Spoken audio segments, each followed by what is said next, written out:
नमस्कार, the deep dive में आपका स्वागत है। सबसे पहले एक ज़रूरी सूचना। इस पूरी चर्चा के दैनिक करंट अफेयर्स पीडीएफ के लिए डिस्क्रिप्शन में हमारे टेलीग्राम चैनल का लिंक है, उसे ज़रूर फॉलो करें। आज हम 17 जनवरी 2026 के करंट अफेयर्स के पहले भाग पर नज़र डालेंगे। और हाँ, ये सीरीज़ खास तौर पर यूपीएससी की तैयारी करने वालों के लिए है। हो सकता है कि कुछ विषय आपको जाने पहचाने लगे, तो समझिए कि ये आपके लिए एक अच्छा रिवीजन हो जाएगा। आज का हमारा सफर बहुत ही दिलचस्प होने वाला है। हम एक तरफ आज की सबसे आधुनिक मिसाइल तकनीक को समझेंगे, तो दूसरी तरफ करोड़ों साल पुरानी एक नदी के रहस्य भी जानेंगे। तो चलिए शुरू करते हैं। शुरुआत करते हैं रक्षा क्षेत्र की एक बड़ी खबर से। स्वीडन की कंपनी है साब जी। उसने अपनी RBS-15 मिसाइल की ताकत का प्रदर्शन किया है और दावा किया है कि ये रूस के मशहूर S-400 डिफेंस सिस्टम को भी चकमा दे सकती है। ये सुनने में तो बहुत बड़ी बात लगती है।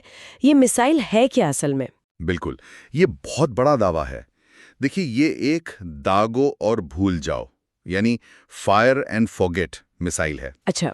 इसका मतलब है कि एक बार इसे लॉन्च करने के बाद इसे गाइड करने की जरूरत नहीं पड़ती। ये खुद अपना लक्ष्य ढूंढ लेती है।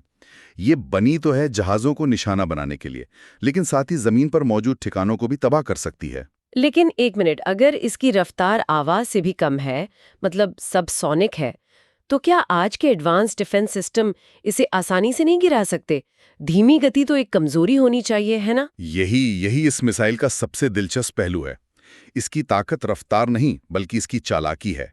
ये समंदर की सतह से बस कुछ मीटर ऊपर उड़ती है। अच्छा, सी स्किमिंग जिसे कहते हैं। जी, सी स्किमिंग। ज्यादातर रडार सिस्टम आसमान में ऊंचाई पर आने वाले खतरों को देखने के लिए बने होते हैं। ये मिसाइल उनकी नजर के नीचे से, मतलब लहरों में छिपकर निकल जाती है। कमाल है। और सिर्फ यही नहीं, ये अपने लक्ष्य तक सीधे रास्ते नहीं जाती, बल्कि सांप की तरह लहराते हुए अपनी दिशा बदलती रहती है, ताकि दुश्मन अंदाजा ही ना लगा पाए। तो मतलब ये हुआ कि ये सिर्फ ताकतवर ही नहीं, बल्कि बहुत ही ज्यादा चालाक मिसाइल है। ये ताकत से नहीं, दिमाग से लड़ती है। इसके गाइडेंस सिस्टम में भी कुछ खास होगा फिर? इसका गाइडेंस सिस्टम एक बेहतरीन टीम की तरह काम करता है।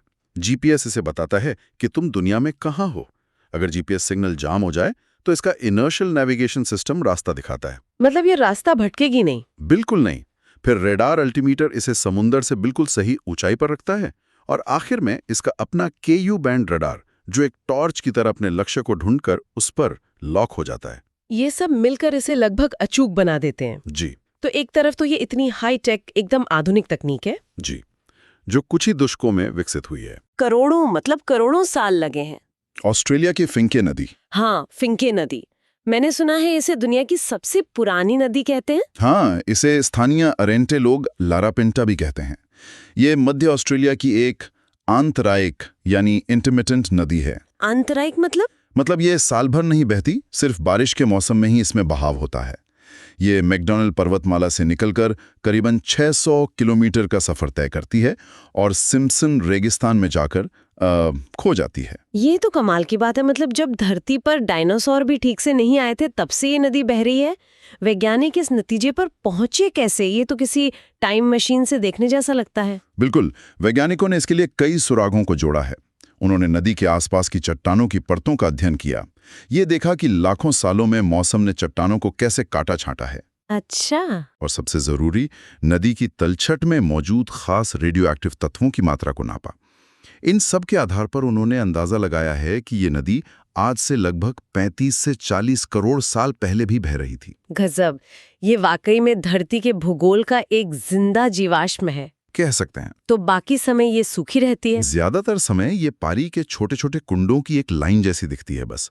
लेकिन जब जोरदार बारिश होती है, तो यही शांत दिखने वाली नदी एक उफनती हुई बहुत ही ताकतवर धारा बन जाती है। अच्छा। और कभी-कभी जब बहुत बड़ी बाढ़ आती है, तो इसका पानी ऑस्ट्रेलिया की मशहूर लेक आयर तक भी पहुंच जाता है। प्रकृति के इस इतिहास से अब चलते हैं भारत की संस्कृति और आस्था के एक बहुत बड़े केंद्र की ओर। हाल ही में मकर संक्रांति पर गोरखपुर के गोरखनाथ मंदिर में खिचड़ी चढ़ाने के लिए लाखों लोग इकट्ठा हुए। इस मंदिर का क्या महत्व है? गोरखनाथ मंदिर सिर्फ एक पूजा स्थल नहीं है, ये नाथ परंपरा का एक बहुत बड़ा केंद्र है। नाथ परंपरा गुरु मत्स्येंद्र नाथ ने की थी। उन्हीं के शिष्य थे महायोगी गुरु गोरखनाथ, जिनके नाम पर इस मंदिर का नाम पड़ा। और गुरु गोरखनाथ को हठ योग के लिए जाना जाता है ना? बिल्कुल। उन्हें हठ योग को व्यवस्थित करने का श्रेय दिया जाता है और ये मंदिर उसी योग और अध्यात्म की परंपरा का प्रतीक है। और इसकी बनावट में क्या खास है जो इसे देखने में अलग बनाता हो? इसकी वास्तुकला में आपको पुराना और नया दोनों का एक बहुत सुंदर मेल दिखेगा। मंदिर के बीच में गर्भगृह में गुरु गोरखनाथ की मूर्ति और एक शिवलिंग है, क्योंकि नाथ परंपरा में गुरु गोरखनाथ को भगवान शिव का ही अवतार माना जाता है। जी। मंदिर में पत्थर और संगमरमर पर बहुत खूबसूरत नक्काशी की गई है, लेकिन जो चीज दूर से ही ध्यान खींचती है वो है इसका लंबा और नुकीला गुंबद, जो इस मंदिर को एक अलग पहचान देता है। और कभी-कभी ये जानलेवा भी हो सकती हैं, जैसे कि पफरफिश, जिसके जहर का पहला मामला भारत में दर्ज हुआ है। ये वही मछली है ना जो खतरा महसूस होने पर गुब्बारे जैसी फूल जाती है? बिल्कुल, इसे फुगू या टोड फिश भी कहते हैं। ये पश्चिमी घाट और गंगा ब्रह्मपुत्र जैसी बड़ी नदियों में मिलती है। दिलचस्प बात यह है कि साफ पानी में मिलने वाली पफरफिश की प्रजातियां एक स्वस्थ नदी का संकेत मानी जाती हैं। अच्छा, ये तो बड़ी विरोधाभासी बात है। हाँ, लेकिन IUCN की लिस्ट में ये वल्नरेबल यानी असुरक्षित श्रेणी में है। और इसका जहर वो कितना खतरनाक है? इसके अंदर टेट्रोडोटॉक्सिन या TTX नाम का एक जहर होता है, जो दुनिया के सबसे ताकतवर जहरों में से एक है। बाप रे। ये जहर हमारे नर्वस सिस्टम के स्विच बंद कर देता है। सोचिए, आपका दिमाग आपके फेफड़ों को सांस लेने का सिग्नल भेज रहा है, लेकिन इस जहर ने बीच का तार ही काट दिया। बिल्कुल, सिग्नल पहुंचता ही नहीं। इसी वजह से लकवा होता है और सांस रुकने से मौत हो सकती है। ये तो बहुत डरावना है। पर एक सवाल मेरे मन में आ रहा है, क्या ये मछली इतना खतरनाक जहर खुद बनाती है? और यहीं पर विज्ञान का एक और कमाल छुपा है। माना जाता है कि पफरफिश ये जहर खुद नहीं बनाती। ये जहर कुछ खास तरह के बैक्टीरिया से आता है। बैक्टीरिया से? जी, जो या तो इस मछली के शरीर में रहते हैं या फिर भोजन के जरिए इसके अंदर पहुंचते हैं। तो ये मछली अनजाने में दुनिया के सबसे खतरनाक हथियारों में से एक को अपने अंदर पाल रही है। जानवरों की दुनिया से ही जुड़ी एक अच्छी खबर की तरफ चलते हैं, जहां विज्ञान जान बचाने के बजाय उत्पादन बढ़ाने में मदद कर रहा है। भारत ने हाल ही में गाय की 2 नई सिंथेटिक नस्लों को रजिस्टर किया है, करण फ्राइज और वृंदावनी। यहाँ सिंथेटिक का क्या मतलब है? सिंथेटिक का मतलब है कि इन नस्लों को वैज्ञानिकों ने खास मकसद से डिजाइन किया है। ये देसी और विदेशी नस्लों का एक वैज्ञानिक मिश्रण है, ताकि दोनों की खूबियां एक ही जानवर में मिल सके। अच्छा, एक हाइब्रिड की तरह। हाँ, एक तरह से। जैसे करण फ्राइज को NDRI करनाल ने विकसित किया है। इसमें राजस्थान की थारपारकर गाय की गर्मी सहने की क्षमता जी। और हॉलैंड की होल्स्टीन फ्रीजियन नस्ल की ज्यादा दूध देने की क्षमता। ये एक लैक्टेशन पीरियड में 3500 किलो से ज्यादा दूध दे सकती है। ये तो डेयरी उद्योग के लिए बहुत बड़ी बात है। लेकिन क्या इन सिंथेटिक नस्लों के रखरखाव में कोई चुनौती भी है? अक्सर विदेशी नस्लों को भारतीय माहौल में ढालना मुश्किल होता है। आपने बहुत सही मुद्दा उठाया। यही सबसे बड़ी चुनौती होती है।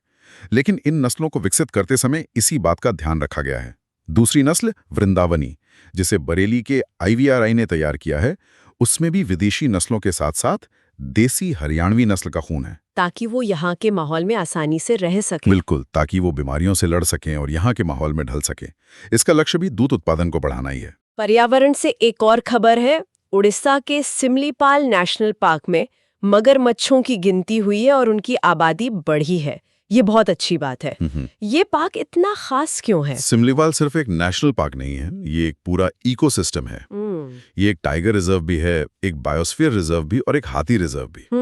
इसका नाम यहाँ मिलने वाले सिमुल यानी सिल्क कॉटन के पेड़ों पर पड़ा है, लेकिन इसकी सबसे बड़ी खासियत इसकी लोकेशन है। वो कैसे? यहाँ पर भारत के 3 अलग-अलग जैव भौगोलिक क्षेत्रों का संगम होता है, पश्चिमी घाट, पूर्वी घाट और पूर्वी हिमालय। अरे वाह! इस वजह से यहाँ पेड़ पौधों और जीव जंतुओं की ऐसी विविधता मिलती है जो कहीं और देखने को नहीं मिलती। और एक खास बात और है ना यहाँ की। जी, सबसे बड़ी बात, ये भारत का इकलौता टाइगर रिजर्व है जहाँ मेलानिस्टिक टाइगर यानी काले बाघ पाए जाते हैं। काले बाघ? हाँ, ये असल में काले नहीं होते, बस उनकी धारियां इतनी चौड़ी और पास-पास होती हैं कि वो दूर से काले दिखते हैं। वन्य जीवों के घर यानी जंगलों के संरक्षण की बात हुई, तो अब बात करते हैं इंसानों के घरों और जमीनों से जुड़े एक सदियों पुराने कानून की। कर्नाटक सरकार जम्मा बाने भूमि से जुड़े रिकॉर्ड्स को आधुनिक बना रही है। ये जम्मा बाने है क्या? जम्मा का मतलब होता है वंशानुगत। ये कर्नाटक के कोडागु जिले की एक खास जमीनी व्यवस्था है। सदियों पहले वहां के राजाओं और फिर अंग्रेजों ने कुछ खास समुदायों को उनकी सैन्य सेवाओं के बदले ये जमीनें दी थी। अच्छा, तो इसमें समस्या क्या थी जिसके लिए कानून बदलना पड़ रहा है? समस्या बहुत ही उलझी हुई और कह सकते हैं पीढ़ियों पुरानी थी। इसे ऐसे समझिए कि आपके परदादा के नाम पर एक जमीन है, आपके दादा, आपके पिता और अब आप सब उस पर काम कर रहे हैं। लेकिन सरकारी कागजों में नाम आज भी परदादा का ही चल रहा है। बिल्कुल, आप उस जमीन को बेच नहीं सकते, उस पर बैंक से लोन नहीं ले सकते, क्योंकि कानूनी तौर पर आप मालिक नहीं हैं। ओहो, ये तो बहुत बड़ी समस्या है। हजारों परिवार इसी उलझन में फंसे थे। अब इस नए संशोधन से उन्हें अपनी जमीन का असली मालिकाना हक मिल पाएगा। जमीनी सुधारों से वापस बाघों की दुनिया में लौटते हैं। तेलंगाना का कंवल टाइगर रिजर्व भी चर्चा में है। इसकी क्या खासियत है? कंवल टाइगर रिजर्व की सबसे बड़ी खासियत इसकी रणनीतिक लोकेशन है। अच्छा, ये गोदावरी नदी के किनारे है और सेंट्रल इंडियन टाइगर लैंडस्केप का सबसे दक्षिणी छोर है। अच्छा, ये एक पुल की तरह काम करता है जो महाराष्ट्र के ताडोबा अंधारी टाइगर रिजर्व को छत्तीसगढ़ के इंद्रावती टाइगर रिजर्व से जोड़ता है। तो ये एक कॉरिडोर का काम करता है। जी, बाघों को घूमने फिरने और अपना इलाका बनाने के लिए ऐसे लंबे गलियारों यानी कॉरिडोर्स की सख्त जरूरत होती है। कंवल रिजर्व वही जरूरी लिंक मुहैया कराता है। अब चलते हैं एक ऐसी जगह जो किसी दूसरे ग्रह का हिस्सा लगती है, तंजानिया की नेट्रॉन झील, जिसके बारे में कहते हैं कि उसका पानी खून जैसा लाल है और वो जानवरों को पत्थर बना देती है। इसमें कितनी सच्चाई है? ये झील वाकई में बहुत अजीब है। ये पूर्वी अफ्रीकी रिफ्ट वैली में है। इसका पानी कहीं बाहर निकल नहीं पाता है, इसलिए सूरज की गर्मी से सिर्फ भाप बनकर उड़ता है। तो नमक इकट्ठा होता जाता होगा। बिल्कुल, इस वजह से पानी में नेट्रॉन यानी सोडियम कार्बोनेट और दूसरे नमक की मात्रा बहुत ज्यादा हो गई है, जिससे ये पानी अत्यधिक क्षारीय मतलब अल्कलाइन हो गया है, साबुन के पानी से भी कहीं ज्यादा। अच्छा, और इसी वजह से इसका रंग भी लाल है। जी, यही क्षारीयता इसके लाल रंग का कारण है और ये इसे ज्यादातर जीवों के लिए जहरीला बना देती है। तो क्या वहाँ कोई भी जिंदा नहीं रह सकता? और यहीं पर प्रकृति का जादू देखने को मिलता है। जो पानी दूसरों के लिए मौत है, वही लाखों फ्लेमिंगो पक्षियों के लिए जन्नत है। ये झील फ्लेमिंगो की दुनिया की सबसे बड़ी प्रजनन स्थली है। अरे वाह! वो यहाँ उगने वाले खास तरह के शैवाल स्पिरुलिना को खाते हैं, जो इस खारे और क्षारीय पानी में ही पनपता है। और जानवरों के पत्थर बनने वाली बात? वो थोड़ी बढ़ा चढ़ाकर कही गई बात है। हालांकि पानी में कैल्शियम की मात्रा इतनी ज्यादा है कि वहां मरने वाले जीव जल्दी सड़ते नहीं और उन पर नमक की एक परत चढ़ जाती है, जिससे वो स्टैचू जैसे दिखते हैं। तंजानिया की इस एलियन जैसी झील से अब हम सच में अंतरिक्ष की गहराइयों में चलते हैं। नासा का वॉयेजर 1 अंतरिक्ष यान एक नया रिकॉर्ड बनाने वाला है। पृथ्वी से एक प्रकाश दिवस की दूरी तय करने वाला पहला मानव निर्मित ऑब्जेक्ट। ये एक ऐसी उपलब्धि है जिसके बारे में सोचना भी मुश्किल है। इसे 1977 में लॉन्च किया गया था, यानी करीबन 50 साल पहले। 50 साल? जी, इसका मुख्य काम बृहस्पति और शनि ग्रह का अध्ययन करना था, जो इसने दशकों पहले ही पूरा कर लिया था। लेकिन ये रुका नहीं और आज भी ब्रह्मांड में आगे बढ़ता जा रहा है। इसने मानवता के लिए सबसे बड़ी कौन सी खोजें की हैं? देखिए, इसकी सबसे बड़ी उपलब्धि तो यही है कि ये सौरमंडल की सीमा को पार करके इंटरस्टेलर स्पेस यानी तारों के बीच की खाली जगह में पहुंचने वाली पहली इंसानी चीज है। इसने 2012 में ये कर दिखाया था। जी, अपनी यात्रा में इसने बृहस्पति के चारों ओर एक धुंधला सा छल्ला खोजा, शनि के कई नए चांद खोजे और आज ये पृथ्वी से सबसे दूर हमारी बनाई हुई एक निशानी है, जो ब्रह्मांड में हमारे अस्तित्व का सबूत देती हुई यात्रा कर रही है। तो आज हमने चालाक RBS-15 मिसाइल से लेकर 40 करोड़ साल पुरानी फिंके नदी और ब्रह्मांड में सफर कर रहे वॉयेजर 1 तक कई कमाल के विषयों को समझा। हर विषय की अपनी गहराई है, जो परीक्षा के नजरिए से भी बहुत जरूरी है। चाहे वो नेट्रॉन झील का अनोखा इकोसिस्टम हो या जम्मा बाने भूमि सुधार का प्रशासनिक महत्व, हर जगह से सवाल बन सकते हैं। बिल्कुल। अगर आपको हमारी ये बातचीत पसंद आई तो हमें लाइक और सब्सक्राइब करना न भूलें। और हाँ, आज की चर्चा की PDF के लिए डिस्क्रिप्शन में दिए गए टेलीग्राम चैनल से जुड़ना मत भूलिएगा। जाते जाते एक सवाल छोड़कर जा रही हूँ। वॉयेजर 1 की यात्रा हमें ये सोचने पर मजबूर करती है कि जब 1970 के दशक की तकनीक से बनी एक चीज ब्रह्मांड में इतनी दूर पहुंच सकती है, तो आज की तकनीक के साथ ज्ञान और खोज की मानवीय क्षमता की सीमा क्या हो सकती है? इस पर सोचिएगा। नमस्कार।